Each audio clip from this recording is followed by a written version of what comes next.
Bonjour, bienvenue dans cette nouvelle vidéo, merci de vous abonner, c'est gratuit, il suffit simplement de cliquer sur le logo qui apparaît en bas à droite de votre écran. Aujourd'hui, nous allons voir comment créer des filtres pour pouvoir triguer de façon plus satisfaisante. Donc, on avait vu précédemment dans une autre vidéo qu'en cliquant sur la loupe, en tapant juste le mot qui nous intéresse, on pouvait retrouver l'ensemble des messages qui reprenaient le même mot correspondant. Donc ça on l'avait déjà vu, mais si on rentre cette fois-ci un peu plus en détail, vous allez voir ici une sorte de petit dessin de forme ronde avec des petits traits, et il y a marqué afficher les options de recherche, vous cliquez dessus. C'est vraiment pour affiner. Là c'est simple, ça vous propose des modes de recherche beaucoup plus pointus, c'est vous qui choisissez. Par exemple là vous pouvez mettre l'expéditeur, donc vous tapez le nom de l'expéditeur. Ici vous tapez le nom du destinataire.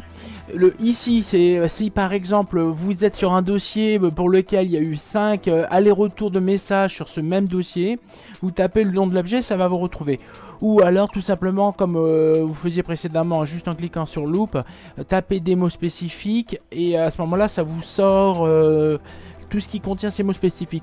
Ou par opposition, vous tapez des mots qui ne contiennent pas, c'est à dire s'il y a un mot unique au monde que vous voulez pas que ce mail vous apparaisse dans les yeux, vous tapez et ça empêchera que justement ce mail apparaisse dans votre filtre, dans votre tri.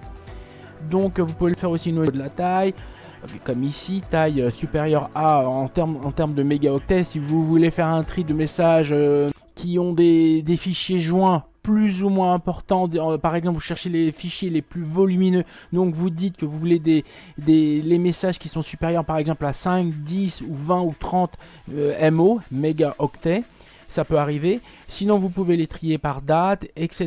etc.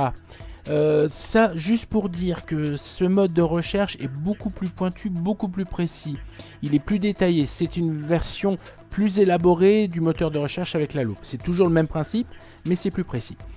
Voilà, donc si vous voulez sortir, vous cliquez n'importe où ailleurs et vous sortez de cette sorte de filtre ici.